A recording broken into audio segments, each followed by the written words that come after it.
All right, we're going to do 6-7 and 6-8 notes, which are on integrals and fundamental thermocalculus, which is also integral, all integrals all the time. This is for the worksheet 6-7, 6-8, and we're going to have a quiz on the 13th and 14th of 6-4, 6-5. So coming over here, we look at this page, and it's talking about the integral stuff, but it says, suppose capital F of x is the integral whose derivative, the derivative of this is 3x squared. What would f of x be? Well, we want to think of what would I do to something to get 3x squared. Well, I kind of hope everybody would think, well, if I have x to the third, the derivative of x to the third would be 3x squared, which would be this. But as you look down here, he's telling you that, hey, you can have many different ones. It could be a 1, a -7. Any number can come out here and add or subtract to x cubed, and when you do a derivative, you still get 3x squared because the derivative of a number is 0. So every time we do an integral, you must put a plus c at the end, because we're not really necessarily going to know what that c is. So because we don't know what that c is, you're going to put a plus c. We will eventually, they'll give us some information and we'll be able to find it. So if you look, the integration symbol shouldn't be new to us by now. It's in the shape of an S. And we read this function right here as the integral of f of x dx, which means we're doing the integral with respect to x, or only about the x value. And generally we say that if you do an integral of a lowercase f of x dx, its integral is capital F of x dx. A lot of times they'll have an f prime here, and if they put an f prime here for the integral of the derivative, you would leave this a lowercase x, okay? But you must always put plus c after you take an integral. If you don't put that plus c on there, you're going to miss that. Now, we already talked about all of these. We talked about all of these down here before. If you do the end, well, can't see those very well. Let me get my paper here. If you look at the integral of a 0, well, you know the derivative of a constant is 0, so that's why he's got that as equaling capital C. Because whenever you take the derivative of an integral, you get 0, so the integral of 0 is going to give you a C, some constant. We don't know exactly what that is. Now, we did this integral notation for properties. If you got two different functions adding, you can split it up into two integrals. This over here, that k is just some multiplier. We call that a scalar. You can move that k, you can move this k to the front of the integral, and then do the integral of the function itself. And it's the same story. These two are kind of the same story. If it's plus in the middle of them or minus, you can still split it up and you just put a minus in front of the integral. This one down here, again, that's a scalar, except this scalar down here is having a function. This letter, or number 4, has a function. Now, this is the biggie right here, this one right here. And if you look at this one, this is how we take any variable. If we got some variable to a power of n dx, what you do is to get the integral is you add 1 to that integral, and whatever this exponent is comes down here on the bottom, and then you got to put a plus c out here. The reason this will be the integral of this is, if you remember, if I were taking the derivative of x to the n plus 1 power over n plus 1, okay, I do the derivative of this with respect to x.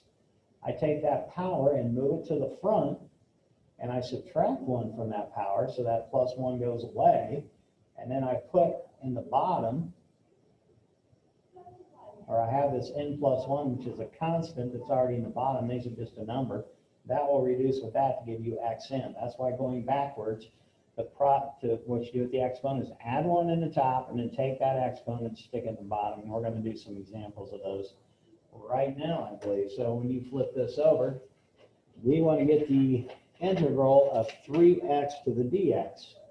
Well, what I'm going to do is I would move that 3 to the front and do the integral of x dx. And there's a power of 1 there, so that 3 is going to stay in front. I'm going to add 1 to 1, which gives me 2. And then I stick that 2 on the bottom, and I got to put a plus c, and this would be our solution. On this one, it's got a variable in the denominator, just like when we were doing derivatives. We want to take that and move that to the top and make that exponent a negative dx. So again, when we take that -3, we're going to add 1 to it, which gives us -2. You stick the -2 on the bottom, and you get a plus c.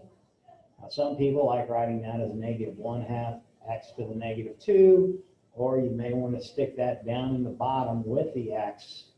Oops, I left the plus c off this part, and have your plus c here. So this is probably how they would write that answer, because they would put it back to a positive exponent. Just like before, you're going to change a radical to a rational exponent. And then we are going to add 1 to a half, which is 2/2. So that's x to the 3/2 over 2. And you're going to put that 3/2 back on the bottom, plus some c. Now the shortcut is you're not going to have a number over a fraction. So we actually multiply by the reciprocal of this bottom on the top and bottom. So these all reduce to 1. So our final answer would be 2/3 x to the 3/2 plus c. Now we eventually get to the place where you're so good when you have a fraction, instead of even putting it down here, you'll just take this fraction and flip it upside down and stick it in front as a coefficient. Okay, on this problem, we would want to distribute that radical x, but we want to first think of that as being x to the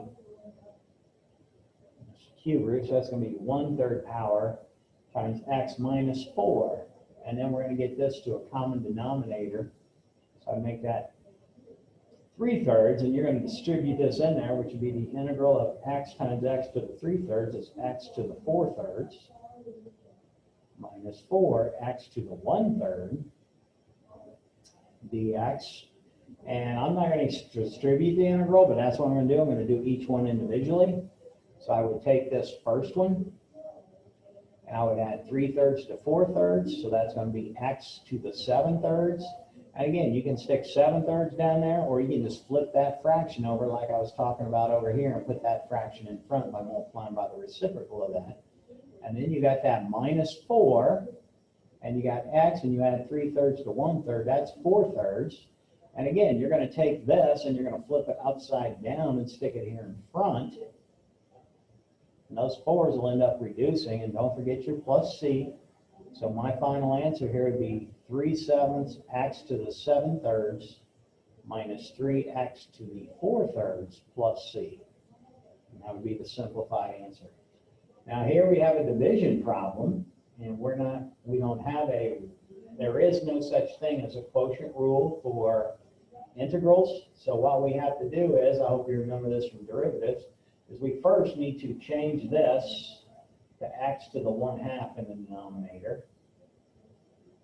Then, when you have a monomial, you want to split that denominator under each numerator, just like we did back when we were doing derivatives.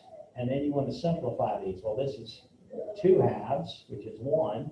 So you subtract those exponents, and we have not done an integral yet, but we're going to rewrite this as x to the 1/2 in top, because the bigger's in the top, and then we're going to move this up to the top, which makes that an exponent negative 1/2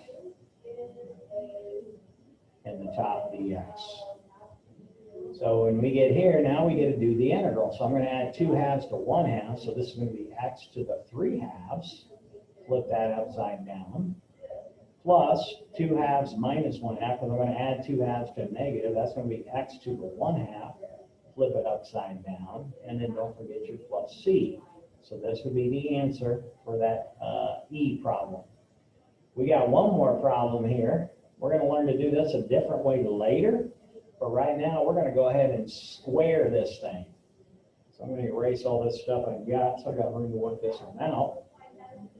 So binomial square, the fast way to do this is square it's going to equal integral, square the first, take the first times second times 2, square the last, and that's what you get when you multiply those. And now we're going to do the integral on each part with respect to t. So I got to add 1 to 4, stick it underneath. I'm going to add 1 to the power of 2, which gives me 3, stick it underneath. I'm going to add 1 to the power of 0, which is t to the first, put it over 1, which is just t, plus c. And this would be our answer for F. So there's several examples about how to do these. Now example 2, this one is wanting us to use one of the important rules that we've had before. And this is saying that we want to find the integral of f prime of 2, or excuse me, we want to find f of x. And this is giving me some values of f of 2 here. So I can't see that very well. All right, I got to pause the video and get my glasses. As a matter of fact, I'm going to go ahead and print this off so this doesn't get too